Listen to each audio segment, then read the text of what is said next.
মাল যায় যার ইমানও তার যায়, কথাই তো আছে। তো কথাটার মানেটা আমি লাস্টে বলতেছি আপনাদের। ভাই এই পাশে আমার ভুঁড়ি নিয়ে আসছে, তো ভুঁড়িটা আমি পরিষ্কার করার জন্য মানে রেডি করে নিতেছি সব কিছু। এই পাশে কাজও করতেছি, শুক্রবার মানে অনেক কাজ থাকে বাসায়। তো কাজটা করার ফাঁকে ফাঁকে আমি কিন্তু এটাও কাজটাও চালাই দিতেছি। ভুঁড়িটা পরিষ্কার করার জন্য গরম পানি দিয়েছিলাম, গরম পানিটাও হয়ে গেছে। আর একা মানুষ যখন করবো তখন তো অল্প অল্প করে নিতে হবে, আর অল্প অল্প করে পরিষ্কার করতে হবে। ভিজিয়ে বেশিক্ষণ আবার ঠান্ডা করলে কিন্তু অতটা ভালো ওঠে। গরম গরম থাকতেই কিন্তু ভুঁড়িটার উপরের পাটটা পরিষ্কার করতে হয়।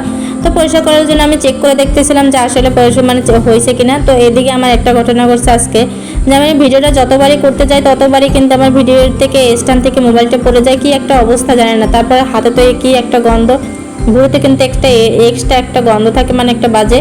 তারপর কিন্তু ভুঁড়িটা যখন পরিষ্কার হয়ে যায়, রান্নাবান্না হয়ে যায়, খেতে কিন্তু অনেক ভালো লাগে। আর আপনারা কে কে আছেন আমার মতো যে ভুঁড়িটা অনেক বেশি পছন্দ করেন? আমার তো অনেক দিন যাবৎ খেতে মন চাইছিল, ওরকম পায় না, বিদায় আনা হয় না, সুযোগও হয় না। তো আজকে এই ভুঁড়িটা পাইছে যখন নিয়ে আসে, সব কিছু কিন্তু আমার পরিষ্কার করা হয়ে গেছে। দেখেন উপর পাটটা, কালো পাটটা। তো এই ভিতরের পাটটা কিন্তু আমি লাস্টে করবো, সব পরিষ্কার করা এখানে ধুয়ে। তারপরে কিন্তু এই যে দেখেন একটা পাতলা আবরণ ছোটো ধরে টান দিলেই কিন্তু হয়ে যায়।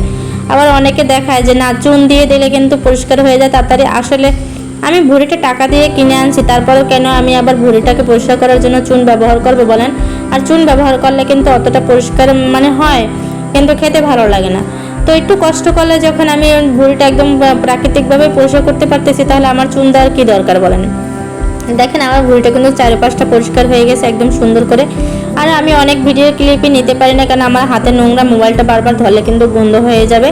আর ভিডিওটা স্ট্যান্ডটা এতটা সমস্যা করতেছিল, আজকে স্ট্যান্ডার থেকে পড়ে যায় বারবার। মোবাইলটা কী হয়েছে আমি বুঝি না।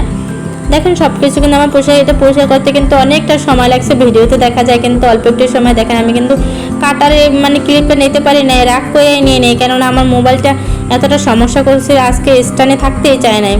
তো এই পাশে কিন্তু আমার কাটাকুটি হয়ে গেছে। এটা গন্ধটা সরানোর জন্য কিন্তু আমি রসুন মানে যা যা মশলা লাগে তাই দিয়ে দিয়েছি, শুধু আদা রসুনটা এখনও দিতে পারি নাই।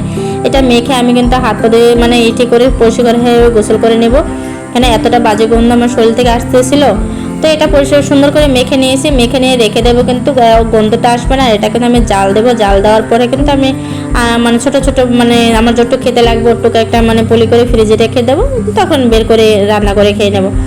তো আজকে আমার সাথে যেটা ঘটলো, মানে আমি এই যে দেখেন ভুঁড়িটা কিন্তু দেখেন কতগুলো ভুঁড়ি, যখন আমি রান্না করতে যাব দেখেন কচ্চুক হয়ে গেছে। তো আমি অনেকক্ষণ রান্না করার পরে কিন্তু আপনাদের এই ভিডিও শ্যুটটা নিলাম, আর আগেরটা নেই না, কেন ভিডিওটা আমার অনেক বড় হয়ে যেতেছে। দেখেন ওই যে উপরের যে হলুদ দাগটা আছে ওই পর্যন্ত কিন্তু আমার ভুঁড়িটা ছিল। যখন আমি অনেকক্ষণ পর আসছি লাড়া দেওয়ার জন্য, তখন দেখে আমার আল্লাহ অর্ধেকেরও কম হয়ে গেছে। আমি কি চিন্তা করলাম যে আসলে আমার জানলাটা খোলা ছিল বিধায় আমার ভুঁড়িটাকে চুরি করে নিয়ে গেছিলো। কি আজব, তাই না বলেন? আসলে মানুষের মন। আর আমার ভিডিওটা যদি ভালো লাগে অবশ্যই লাইক কমেন্ট শেয়ার করে পাশে থাকবেন।